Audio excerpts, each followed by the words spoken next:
Qual o segredo por bicho achar logo a tua ceva? Ó, vocês sabem, nós estamos filmando, gravando conteúdo de filmar a natureza, que é coisa linda. Tá aqui. Nosso negócio é só filmar e mostrar pra vocês. Olha, milho, manga, olha lá, ó. Mas tem outro segredo, vou mostrar o segredo pra vocês pro bicho achar ligeiro, ó.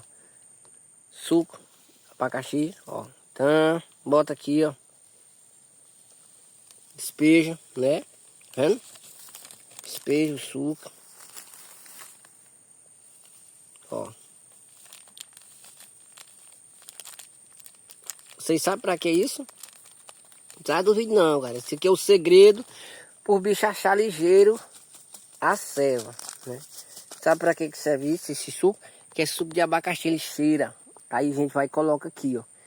Aí de longe o bicho sente e vem. Aí nós filmamos eles pra vocês, que tal? Não é benção? Olha.